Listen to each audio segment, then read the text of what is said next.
so much for joining us today for the grand opening of our March exhibition, Eudaimonia, which is featuring the works of 11 different women artists of Greek descent and guest curated by our very own house artist, Christina Angelos. And I wanted to share, yes, this one. Quite the undertaking to coordinate, to curate all of the pieces that you see in the gallery from all of these different wonderful artists from all over the world, and then also to graphic design the program book that you see over by the refreshment table. It was quite the undertaking, but I think Christina would agree it really was a labor of love, and it's been so amazing to see her find kind of like her zone of genius and to find something that really doesn't feel like work. And when I first met Christina, it was about 2 years ago, and what struck me about her, we bonded over being artists, and what struck me about her was her deep commitment and passion for the arts. And that is something that she lives and breathes every single day and has truly created a lifestyle around. And everything that Christina does, she does with such intention and deep passion, including the love of her friends, and everything that she does, including curating the show. Yep. So it's with a lot of pride and joy and respect that I turn this over to our guest curator, Christina Angelos. Thank you. Thank you, Christine, for that beautiful introduction. And I have to give Christine a lot of credit as well for hosting us in her beautiful gallery. She just opened the space, and I'm so grateful for her and like her generosity for letting us come together and bring these women from across the world. We have artists from Australia, we have New York represented, Florida, Virginia, and we artists are able to be here with us today. And it's just so special that our Greek heritage and our lifestyle is being celebrated all together. So thank you all for being here. So for the panel discussion, we're gonna actually go around the entire gallery and talk about each work of art individually. So we're gonna take our time with it. We're gonna work on it from 3 to 5. So get comfy. I'm gonna introduce the artists, and then we're gonna start at the front of the gallery and move our way around clockwise, and we will end with the last photograph here. So just so you guys know what's gonna go on. So first I would love to introduce our artists that are here with us in the flesh. We have Maria Madonna Constantinides. Hi Maria. Maria, thank you for being here. And she's from New York. She traveled here from New York, so thank you, Maria. Picture of her. They love it. We can all see talking. I come up next to you? Yes. Let's do that. Let's do that. Just keep talking. All right, and then we have Theodora Miller from Richmond, Virginia. Hello, everyone. Yeah. And then we have Zoë. How do you pronounce your name? Khoury. Yes. Zoë Khoury. She flew literally today from Florida. Actually, yeah, I mean from like Colorado. But yeah. I didn't know the backstory, but yes. she's from Florida. Yes. So it's so special that she's here with us today. And then we have Despina, our ceramicist. Hi. She's from Chicago. Soul, Despina. And then we have Diane Alexander White, our beautiful. Good to see everybody. Yes, good to see everyone. I can't wait to introduce you to each and every individual. Yes, we will get one of you, don't worry. Okay. I cannot wait for you guys to experience each and every artist's work of art in an intimate and spiritual way. It's going to be so special to really get into each piece and for you all to see the soul and the heart and the divine working through us as artists into every single work of art that's in this room today. So thank you again for being here. And I'm going to actually start with the theme of our show. The very first piece when you enter the room is called Eudaimonia. And the word eudaimonia is the ancient Greek philosophy coined by Aristotle. And the philosophy goes as like you are creating a life of spiritual goodness. So you're creating a good spirit within yourself throughout your every moment, every action, every day, everything you do in your life comes back to this idea. And so in order to live a life of spiritual freedom, and that's what we're talking about, and every single piece throughout this show is this spiritual freedom, and it really comes from a deep understanding of yourself, like a focused, meditative, prayerful practice, a deep love for yourself, which kind of rolls into the next piece here, unconditional love. The Greek word agape means unconditional, so no conditions. Even if like something, if someone in your life is treating you in any certain way, it doesn't matter. It's like you just love them for being a human being, and you just love them no matter what. And so practicing these philosophies is what creates eudaimonia in our life, unconditional love. And right under eudaimonia, we have sophrosini. And so I have that specifically underneath eudaimonia because that is honestly the foundation to creating a life of spiritual freedom is discipline, is creating this practice, a daily habit, and it's the discipline that really gets you to where you want to go in life. The discipline, the meditation, the focus work that it takes over a long period of time, trusting in your daily process and really feeling that energy and knowing and trusting and doing it daily. And so that's what sophrosini is about, temperance, moderation, self-control. And so also these are the fruits of the spirit too. So it's kind of cool how like these are kind of woven throughout. And then here we also have our other ingredient to creating eudaimonia, spiritual freedom, spiritual joy, is gratitude. So the daily practice of gratitude. This practice has seriously changed my life in so many ways.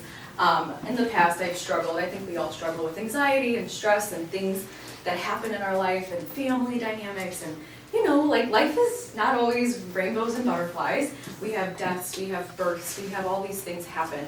But gratitude is the main grounding philosophy that brings us joy and peace, and it brings us into the present moment so that we can be grateful for what we have. Like the fact that we're all standing here together, we're breathing, we're alive, we're here celebrating these works of art, like that's something to be grateful for. Your air conditioning, your lights, your running water, like these are essential things we need to survive, and we have access to it every single day. So just coming back to that moment of gratitude and reminding yourself, and I do this practice every single morning. I've done it for like 3 or 4 years now, where I write in the 5-minute journal, and I write every single morning, and I gave it to my sister-in-law, I give it to everybody. I'm like, you have to just practice it every day. And so every day, just 3 things you're grateful for. I'm grateful for my dog, I'm grateful for my house. You just have to write it over and over again. And what you're doing is you're reprogramming your subconscious mind to be in gratitude. So these are our ingredients for eudaimonia. We have spiritual joy, sophrosini, agape, and gratitude. So that is our entrance. All right, so now we're gonna start going into our first piece, Athena Rising. And so this is from the Portus magazine editor. Her name is Anthe, and she's actually in Athens, Greece. And she is a very special human. And this piece is kind of like a merger of modern and like ancient, like antiquity of like the ancient Greek Parthenon and the goddess of Athena. And Athena is the Greek goddess of victory, and Nike is the Greek goddess of victory, but Athena is the Greek goddess of war, and she is protecting the civilization, and she's like looking over the ground and like being that beckoning call to protect us as a whole. And so it's like she's kind of like this mother looking after her city, and so through this she's like creating this feeling of love and joy and hope for Greece and for all of us. So there's Anthe's piece.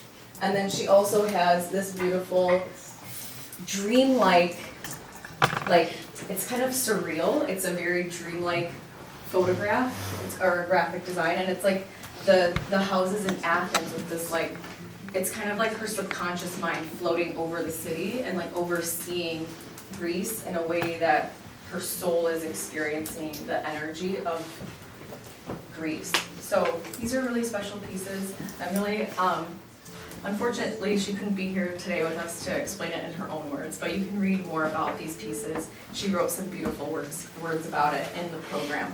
So you guys can read more about these. And then I'm actually gonna bring forward Zoe. Thank you, and then for being here. Thanks for having me. I love it. So this is Zoe's painting.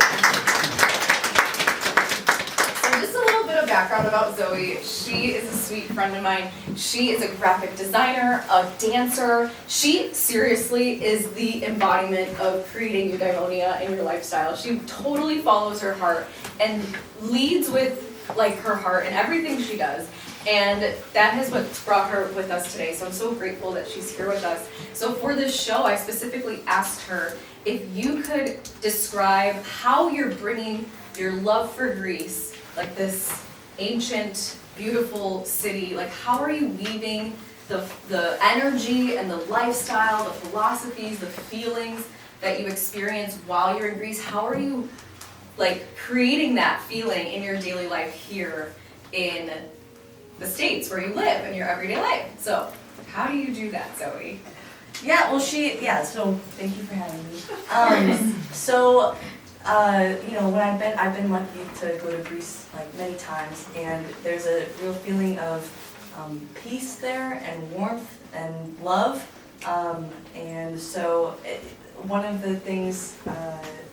One of the ways to experience that in like your everyday life is through gratitude, and you have to really pay attention. I think when you go and you travel, you're like really paying attention to things like, oh, look at the water, how pretty, the sunset, whatever. But then when you're in your everyday life, it's like you're just like, going through the motions and trying to get stuff done. There's a lot of responsibilities. So I think gratitude is a huge way of noticing that those things that you see like in a different country like Greece, which like a lot of us are from, you can find those things right, in your backyard, which is where this like was inspired.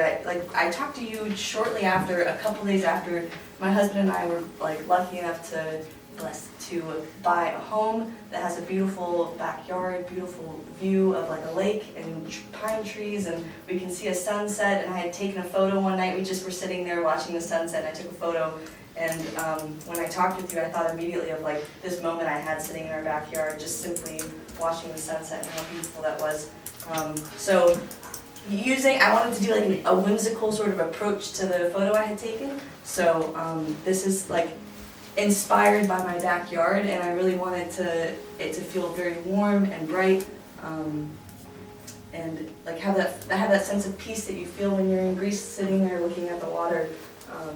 So that was like watching the birds, like in Greece you hear the birds chirping all the time. We have like all these birds in our backyard. It's so beautiful, so like very grateful. Yeah, no, totally. And I feel like through the light and the way that you captured the shadows in the trees and the illuminating like light behind it, it just shows like hope and prosperity, and the doves, are symbols of like the Holy Spirit, and like that energy is totally flowing throughout this whole piece with the reflections and the painterly brush strokes. It just like, it gives it that like warm energy, and you can feel it when you look at it. So thank you, Zoe. Thanks. I love it. I love it. Yeah, and so the idea is like when you have these pieces in your home, they become portals and like windows into this feeling and this sensation, and it brings you that feeling of joy and peace and tranquility. So I love that. And so next we have Theodora Pavlou. She's actually on a flight home from Vietnam, so she was traveling as well, but she's a very prolific artist. She's actually from Chicago, and she painted this. It's called Sunset Swim. Banyo in Greek is like a bath.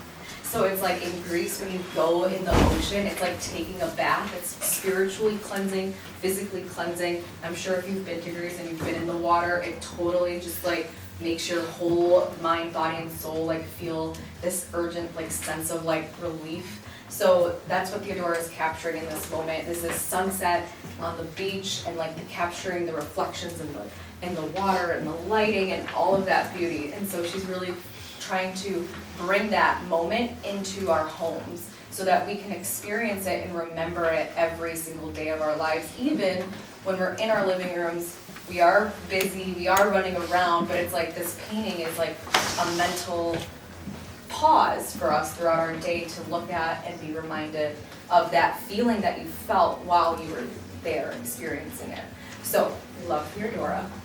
And then moving on to some of my pieces. So this piece is a painting of an Orthodox church on the island of Folegandros. So all throughout Greece there are a lot of ancient ancient Greek Orthodox churches. The history of Orthodoxy in Greece is huge. The Greek flag has a cross in the corner because of the Greeks' deep spirituality connection to Orthodoxy. And so growing up, I was very connected to my faith, and I still am today, and I believe that, this church, in today's society, I really wanted to put a picture of a church here because churches have a bad rap nowadays. And I'm like, I want people to see and experience that this is actually God's home. This is where God and the Holy Spirit exists in our everyday life here on earth. And we're bringing the heavens into the physical reality. And when you step inside of the church, it becomes an oasis and it becomes an ark to bringing us closer to the Holy Spirit. And it is a personal connection to each and every individual. But this is like the house of God. This is like where He lives. And so when we go there, we're experiencing God in a really sensual way. And so I wanted to put that in there. There's so much history and so much beauty with all of the Orthodox churches, but just wanted to add that. And if anyone else wants to add anything or comment throughout, I don't need to be talking, so please feel free to jump in. But yeah, moving on. So this little one is actually a drawing on Sarakiniko Beach in Milos. And when I was in Milos this summer with my husband, Angelo, we went to this beach, and it looks like the moon. And I was sitting there, and I actually drew from life.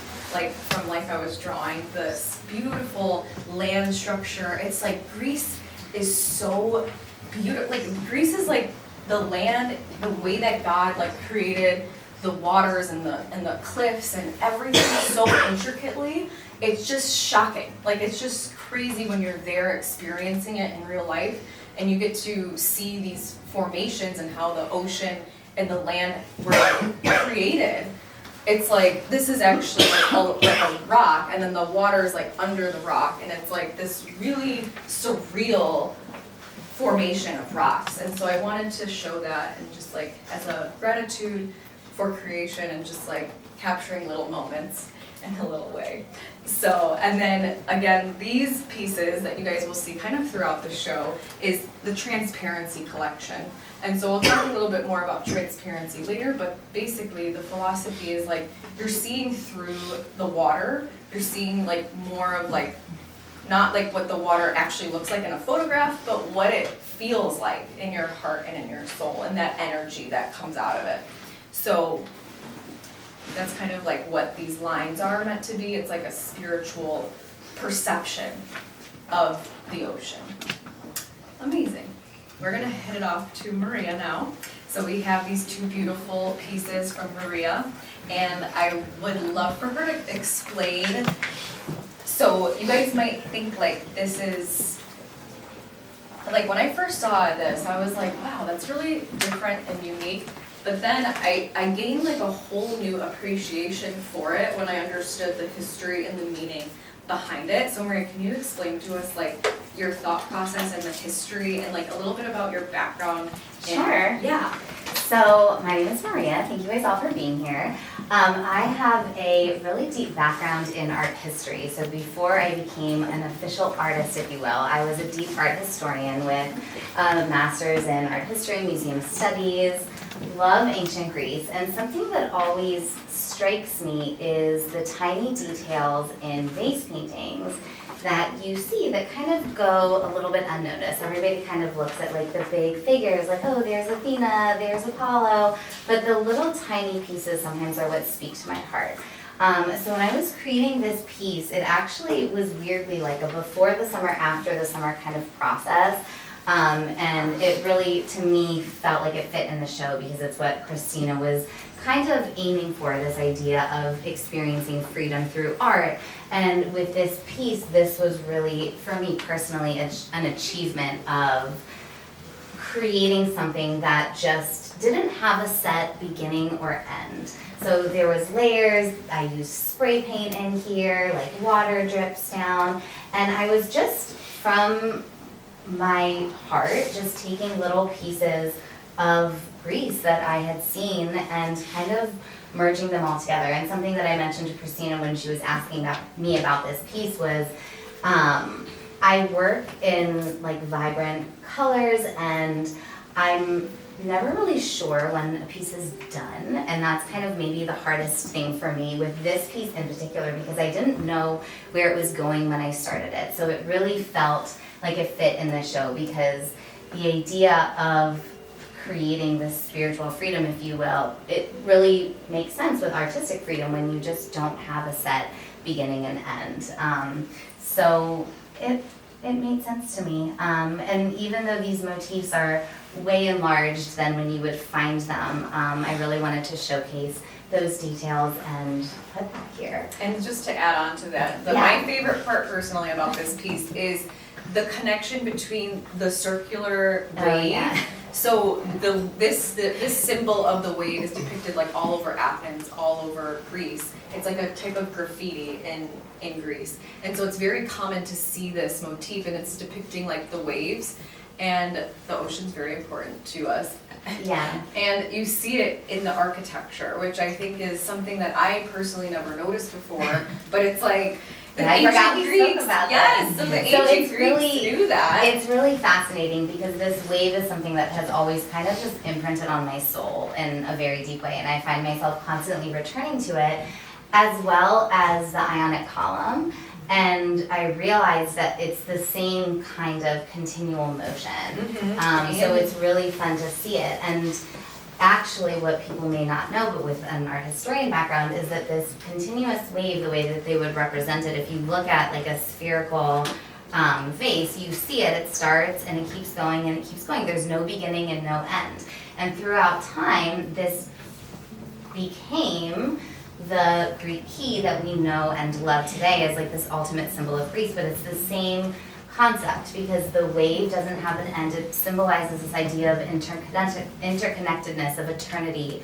And in the same way, the Greek key became a more geometric version of that, this kind of concept of no clear beginning and no end, and how we're all connected through history. So that really is, I don't know, a deeper aspect of what I think about sometimes when I'm painting. And in a way, I feel like all of us here as artists are joining together even on this path of interconnectedness in a very lovely way as we're connecting to Greece, to each other, and moving forward throughout history. Yeah, it's so special. That's like one of my favorite parts of that.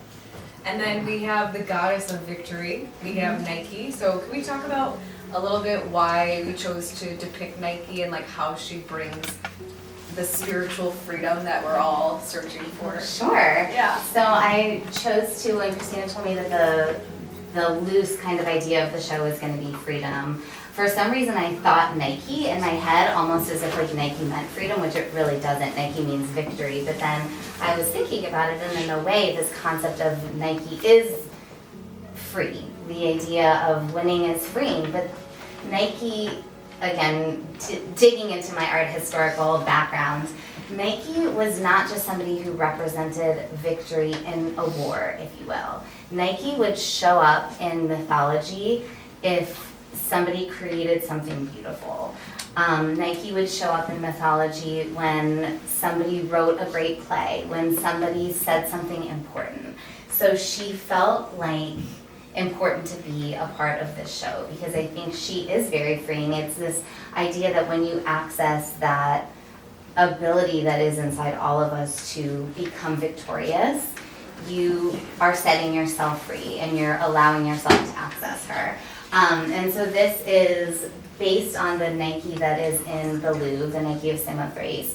And she has been this deep inspiration for me ever since I first saw her just like on a slide in my art history class. I just remember sitting in this auditorium and they showed her and I was like, whoa.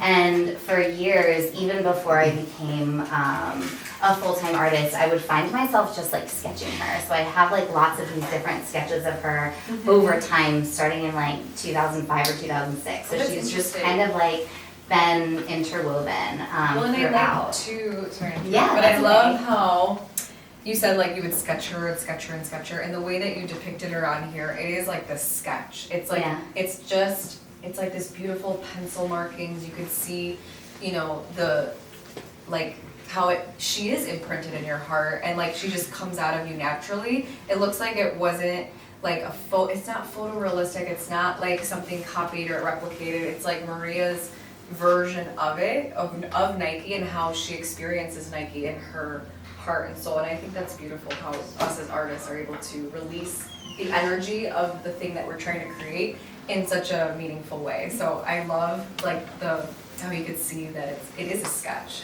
It is like this sketch of the victory. It's just beautiful. So thank you, Maria. Thank you. I love that. Of course. I love that. And I think this is a victory in itself that we're all doing this today. So amazing. Any questions so far on any of these pieces that we've talked about? If anyone wants to comment anything, or don't be shy. Seriously, if you think of something, don't feel scared to interrupt. But we're going to continue moving on to this wall.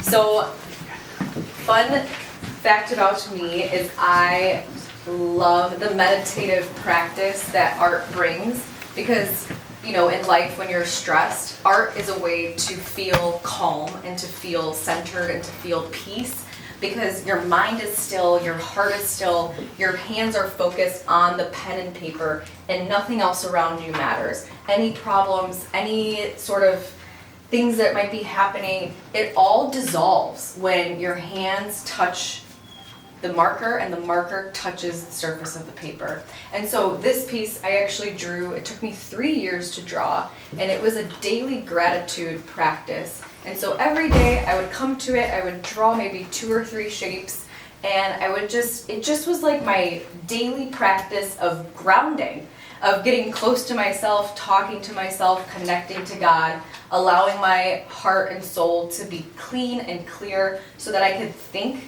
and connect. And so this practice ultimately has led me into creating all the other paintings that you guys really see today in this room of mine. It starts with this daily drawing practice, and so over time I eventually filled up this page, and now I'm actually working on an even larger drawing that's like this big. It's like super large, but again, the goal is not to finish the drawing. The goal is to enjoy the process, and for the process, like the process is the meaning behind the work. And so what it brings to my mind, the piece that it brings to my mind is like the point. And so if you look at this and you're like, what are these random shapes? It's the meditative, prayerful practice that the shapes bring. And it's like a reminder to pause and to relax. And I honestly encourage all my students to doodle and to trust your doodles and to fill up a little Post-it note every day with a random doodle. It could be a little circle, it could be a triangle, it could be a square. Doesn't matter what shape you pick, but if you sit down for 5 minutes every single day and you just fill up that little Post-it note, you're gonna trigger the reward system in your brain. You're gonna feel pleasure and accomplishment and happiness, and like you're gonna feel this like sense of like I did that. Oh my God, I filled up this little Post-it, and it just like brings you joy. And so I kind of took it a little too far, I think, but I love it, and I want to continue doing it. So that is yamatos, and it's the Greek word for full, and it's like your heart is full and the page is full, so it's really special. And I love how it's intentionally paired with Theodora Miller's Gramata piece here, because this for Theodora is the same exact meditative practice for her when she was going through, you know, hard times in her life, just like me.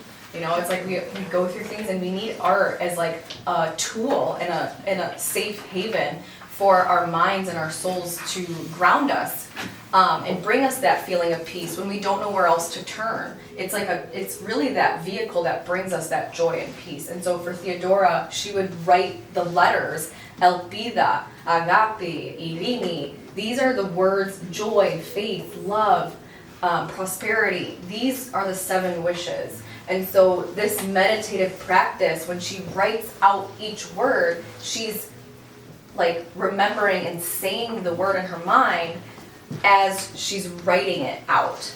And Theodora's here, so I would love to but I'm like so passionate. I'm like, I love it. I love how they go together. But do you want to add about your process with the layers? I know this piece is very special. Yeah, well, I kind of as a child, I considered myself a child artist and that it was my happy place. That's what I doodle, that's what I love to do, but I never considered it ever to be something that I would do all my life. I'm the daughter of an immigrant from Greece here, Anastasia, and my mother really valued education, and I'm the first one to go to college and graduate college, and so I never touched art again. I did through high school and then never touched it again. Just got into working and getting married and having children and all these different things. But my life came to a screeching halt about a decade ago. I fell down the stairs and I suffered a brain injury, and it was just an incredibly difficult time. It still gets me a little bit choked up because I hit the back of my head right here, and if it had been just slightly adjusted, I probably would have been paralyzed the rest of my life. And you know, when you have something that does that to you, and you sometimes are like, why me, God? Why me? And I ended up, it affected my vestibular system, my occipital nerve. I couldn't speak, I couldn't write, I couldn't be on any screens. I had just all these debilitating symptoms, and I had to be out of work for months, and had to go to therapy 3 times a week. Physical therapy, cognitive therapy, and visual therapy. And anyway, it was very depressing. And they kept telling me, do something with your hands. I don't know, well, what they said is, do something that's cognitive rest. I was like, I don't even understand. It is cognitive rest. I don't know. You know, they're like, well, do you like to knit? And I'm like, no. I'm about to start right now. Like, my brain isn't working. Anyway, but then, you know, they kept asking me questions and encouraging, and then I was like, oh, wait, I did like to paint, and I have some paints in the house. I had done like one workshop way back when or whatever.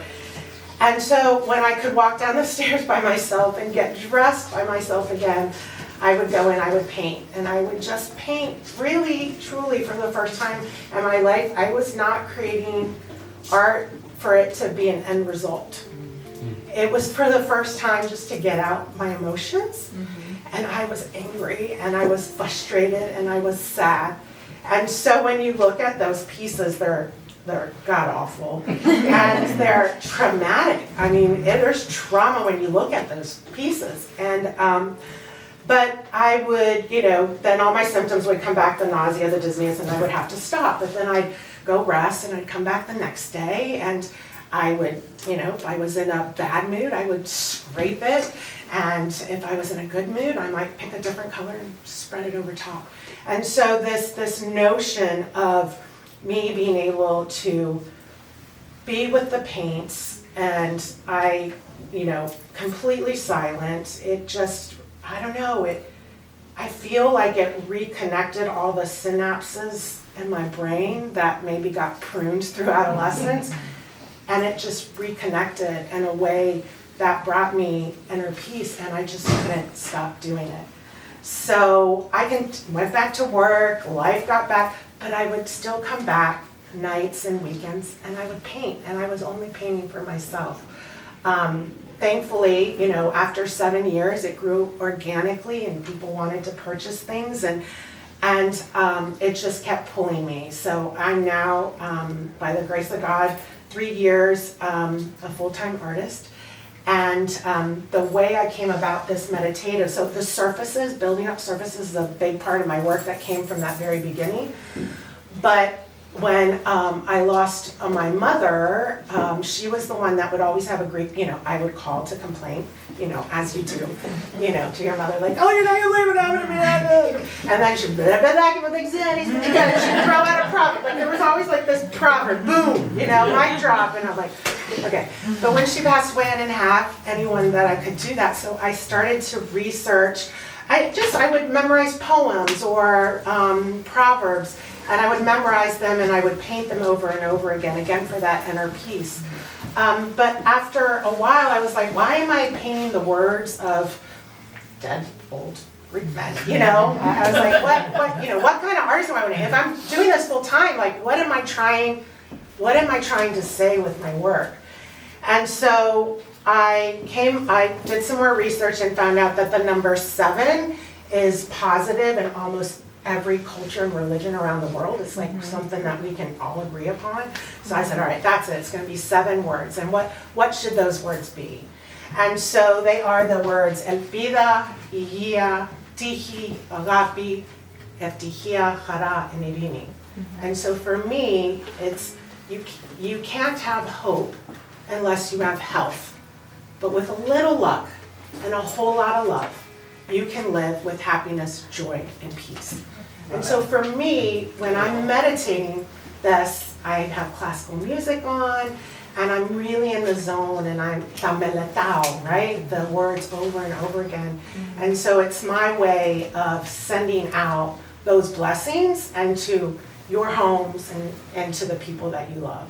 So that's where it comes from. If you look really closely in this particular one, what I do is I start with gesso, then I do very intuitive, fast colors underneath, and then I collage vintage book pages from books that I pick up when I'm in Greece. This particular book is from the island of Tinos, which is my mother's favorite island that I've returned to a number of times. So the Greek text is buried in there, and then I go over it with white. And again, it's this notion of our past and our roots are still deeply connected to us, but then trying to create something a little bit more contemporary to continue into the future for younger generations. So Thank you, Theodora.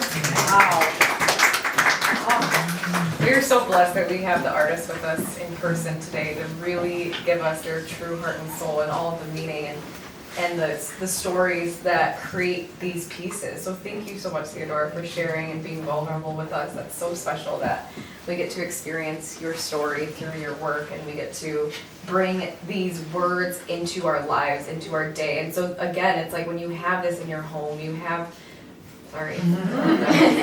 When you have this piece and it's like in your office space or in your, you know, if you're a lawyer and you're looking at it every day or whatever office you have or whatever home your room is, it's like when you look at it, it's a visual reminder to put these words back into your mind, back into rotation. And so it's like living with art really brings you this feeling of joy and peace and tranquility every single day of your life. It's like this visual reminder for all of us. So I love it. Thank you, Theodora. So we're continuing on for the sake of time. So this next piece, Ora, this was one of the first pieces that I created in my art career, and it's actually an impression of the ocean. So all of my works are from a drawing of a photograph. So I would look at these photos of Greece. And honestly, this piece really kind of kickstarted my whole love for creating art, because I was in art school. I was trying to get inspired and get like inspiration. You know, in Chicago, it's very sad and depressing in January, and like I just felt like I was in a very like low place, and I needed something to bring me joy. And my professors were like, you gotta make something, you gotta get inspiration. And so I just started looking through my photographs of Greece, and I was noticing that when I looked at the pictures, I felt better.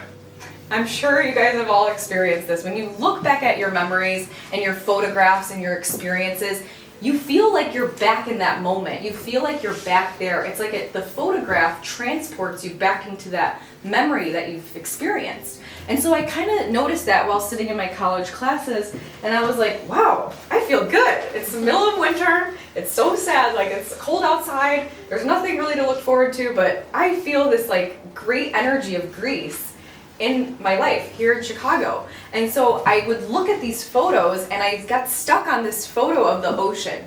And I looked at the photograph, and I was zooming into it, and it was like this beautiful picture of the water. And I just started drawing the photograph, deriving from the doodles, because again, I didn't know what I was doing as an artist. I was not like supposed to be in these art classes. I was not like formally trained. I didn't want to draw portraits. I had no interest in learning realism at all. I just wanted to doodle and do it for myself. And so when I finally found this topic that I was passionate about, the doodles translated into these drawings, these abstract drawings of the ocean.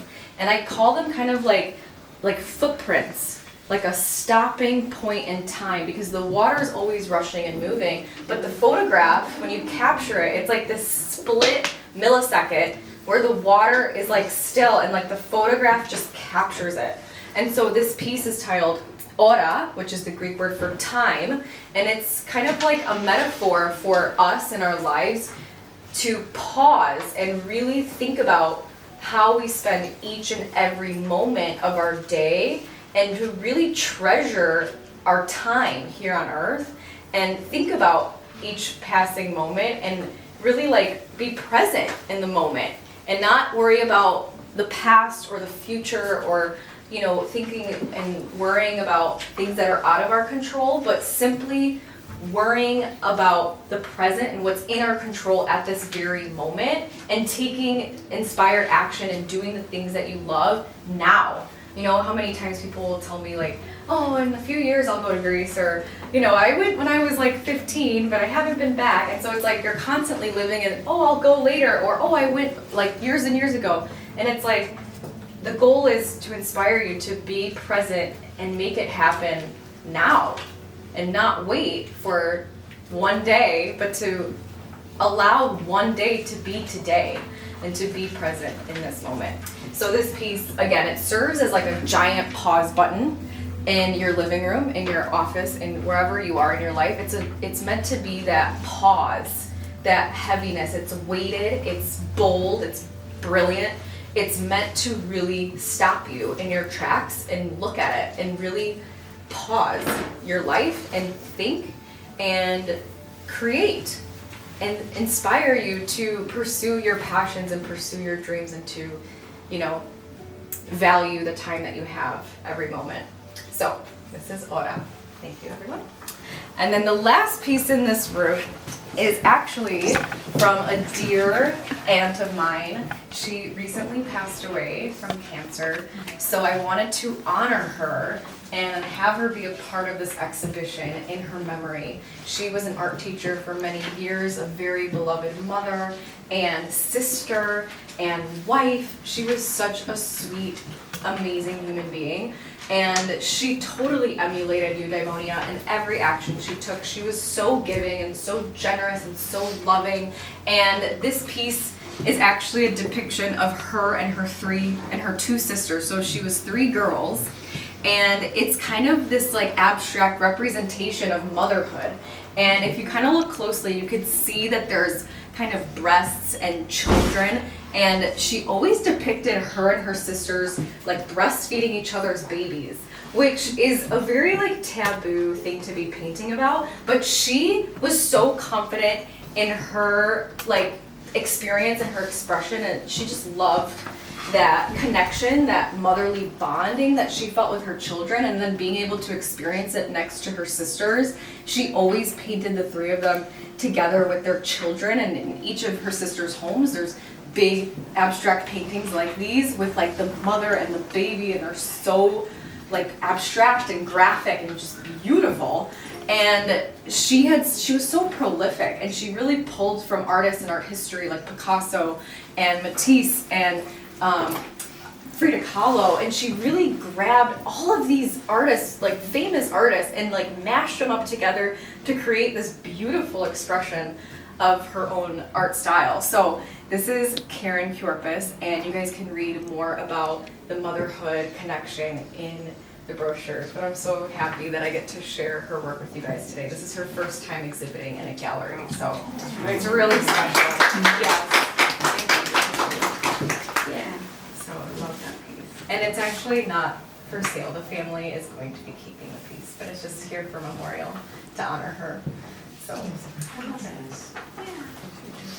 Oh, actually, there's 2 more in this room. So really quick, we can just look here. Sorry, everybody. Thank you.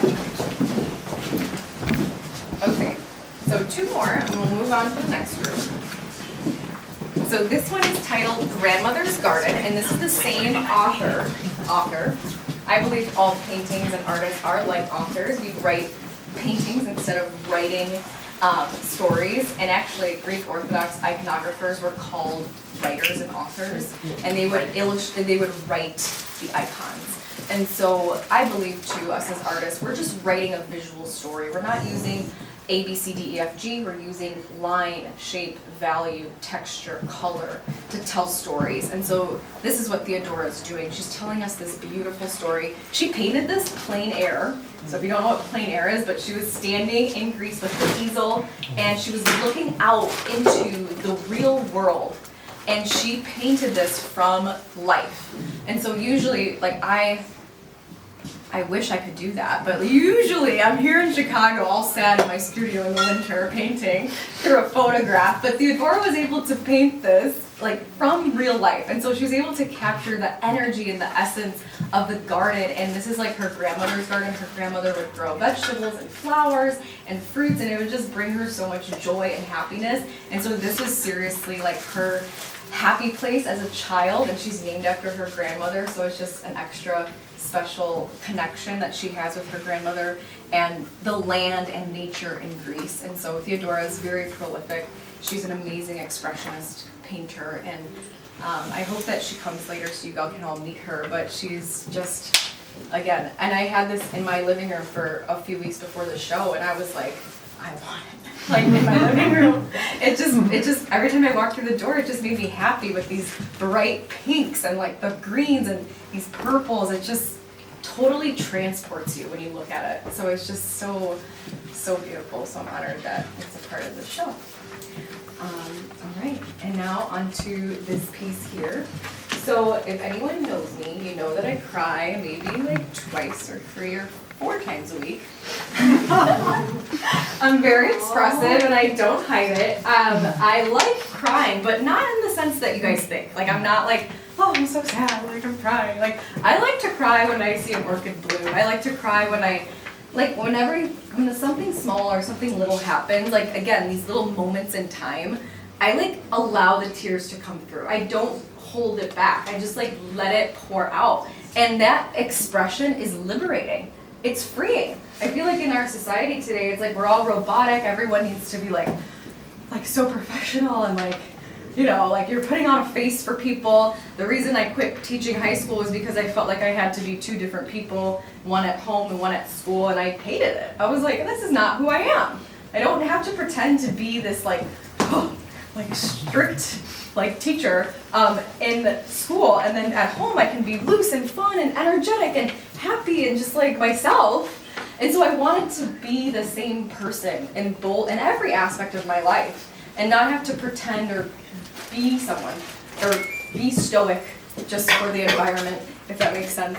And I created this piece as like a homage to like the energy and the cathartic expressive freedom that you get from tears and crying. And so the water and the painting is like dripping, and it's like the ocean and the flowiness. But yeah, it's meant to represent that story. So hope you enjoy. And moving on. Your work is wonderful, Christina. Thank you, Diane. And I feel like your explanations are very good, because it's hard for us to kind of understand what an artist is feeling, expressing, unless you can hear it from them. Yes. And you know, we go through museums and we look at art and we're not really getting that story. Yes. So this is like a very helpful to hear your story and Where you gotta break that. yeah, everyone's kind of take on their work. It's exciting. Yeah. So thanks. It's beautiful. And it's like when you're living with art and you're experiencing art every day, it's like you want to have that emotional and spiritual connection to each piece that you're looking at every day. It's meant to be this reminder to bring you joy, to bring you peace, to bring you freedom, and all of these emotions that we're talking about today. So beautiful. Thank you, Diane. Please feel free to pitch in more. All right, so moving on. So we have these 2 pieces from Anastasia Vasilakis, and she's actually my husband's aunt. She lives in New York, and again, she has that same repetitive, like meditative practice, and she uses conversations she has with people, and she remembers the conversation and brings it out into these abstract shapes. And so when you look at these pieces, I want you to kind of look for letters, and she takes the letters and scrambles them to create these beautiful abstract works of art. And again, it's like that meditative sense of freedom that you get when you are able to process your day on another level. That's what she's doing. Like, she's really thinking about each conversation she's had throughout her day and processing it through art. And so it can be a reminder for all of us too to like really like treasure these conversations we have with people, and to think about what we're talking about, and have that outlet to remember on a daily basis. And then this piece down here, I actually specifically asked her, can we use this for the show? Because she is a New Yorker, and she's very like the most stereotypical like New Yorker, like subway, like works, and it's like rain or shine, she's walking outside. And she's always like in the grind, you know, like the New York grind. If you've been to New York, it's like very like quick and like crazy. It's like a lot of energy. I can't handle it for more than 5 days, but I don't know how she does it. She loves it, she thrives. And so to see her in Greece, which is like the complete opposite, like where you have to like relax, it was like really hard for her to like settle into the lifestyle there, and she really thrived there. And I noticed she created this piece when she was in that like Grecian meditative flow state where she was living slowly and thinking about things, you know, in a more, you know, like a slower, more thoughtful way. And she created this piece inspired by the Century Caldera. So I wanted for sure to show this, to show you that contrast of like the New York hustle and bustle, processing everything in conversation, every million conversations she has, versus this like fluid expression of the ocean in Greece that she experienced while she was in Greece. So beautiful. Take a look here, and then we're gonna move into this room, everyone.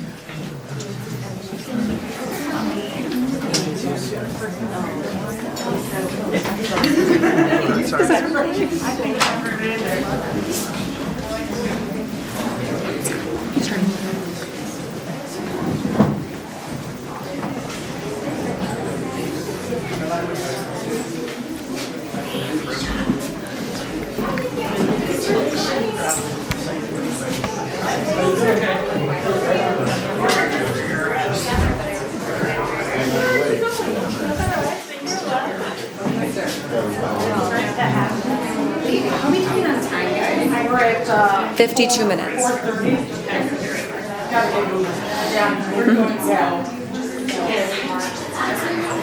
How many more items do you have to cover? We're gonna go through this room and then in the hallway. And then is it? Yeah, I'll talk. 10 minutes maybe. Is everyone in here? Okay. Stephanie, come on in. Sorry. I know we want to socialize. If you just want to socialize, you can. But we'll just keep talking. Okay, we're going to start with Theodora. Oh, okay. Yeah, then we're going around this way.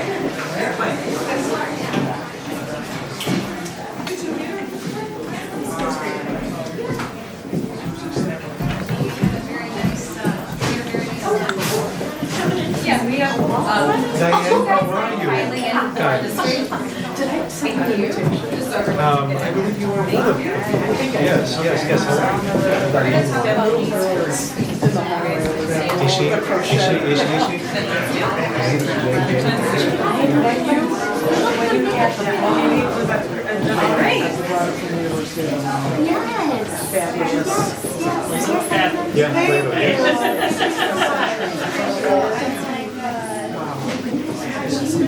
Good to see you too.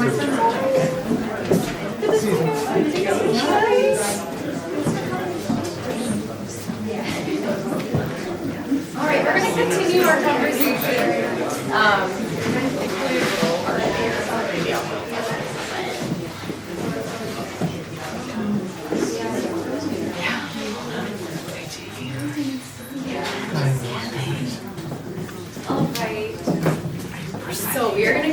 our conversation with Theodora, and we're gonna be a little quicker.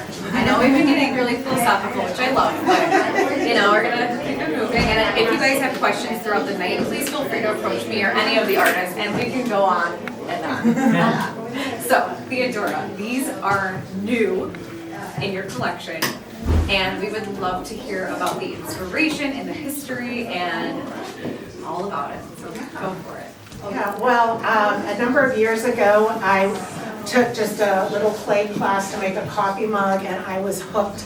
And so I've been working with clay for a couple of years. I think it's the hardest thing in the whole world. I don't know how you do it. I swear to God, like 50 million things could go wrong with one piece. But I love just the challenge of it. I love just testing it out and everything. And I wanted to do vessels, but I wanted them to be against a wall because I wanted them to be like right in my face. I lost both of my parents to chronic diseases, and it was very painful. And I want to change that. I want to live a healthier life. I want to take care of myself. And as women especially, we tend to put other people's needs ahead of our own. So for me, the vessel being on my eye level is to remind me that I have to fill my vessel first before I can help others. And I, with Greek, I mean, the DNA of the Greek ceramics and all of that, I really struggled on how to decorate them. But I have this fascination with all of the doors and the ironwork that you see throughout Greece. And I have hundreds, I mean, like every time I go, I have, probably by now thousands of pictures of just random stones. Like I take pictures of all the different stones and ceramics on the ground, and then the doors. I take pictures of doors and doors and doors. So these were hand built by slab.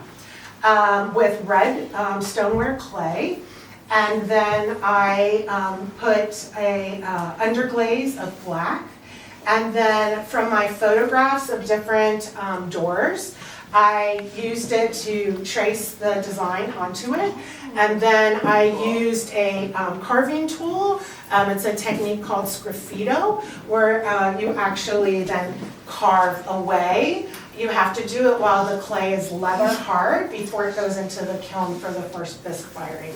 So then, I always pray to the kiln gods because I was like, I don't know what's gonna happen. Like, it might come out, it might not. But it did, it came out, and then what I did is I did a clear glaze on just the front of it, so it's the unfinished on the side. It's fully glazed on the inside, which makes it not porous, so that it can actually serve as a base with flowers and water. It's beautiful. Thank you. And they're both sold already. Wow. Awesome. Thank you, Evgenia. Got so proud of me. They're beautiful. I'll go back to work tomorrow. That's amazing. But I like what you said about filling the vessel up and maybe renewing each day by filling it up with something different. That's a great attitude as well, right? Yes. Yeah, for sure. Thank you for sharing that. Thank you. Thank you. I love it. Okay, so we're gonna continue moving. So this big green piece is inspired by the Greek island of Folegandros. There are green cliffs in the island. So when I was there, I was mesmerized by those cliffs. And so this piece is a homage to like our evolution. Like our souls are kind of like a cliff. Every single day it looks exactly the same, but through the daily waves and the pressure that comes on the cliff, it's like we are being formed by the actions we take, we're being formed by the people we meet, and every conversation we have, it forms our souls and it creates beauty over time. And over centuries, day to day it seems like it's the same, but over time it turns into marble. So this is kind of that embodiment in this painting. And then moving on to these two little ones. Again, this is an exploration for me, something different. Someone asked, do you do anything else but water? And the answer is yes now. So I too, like Theodora, love to photograph doors, and I wanted to use the door as a symbol for peace. So the olive branch represents peace. The door is a symbol for a new reality. And so you have to choose to walk through the door to create peace in your life. Creating peace is a choice, a cognizant choice you make every day to create the peace. it's not just gonna come and like bolt you like a lightning bolt.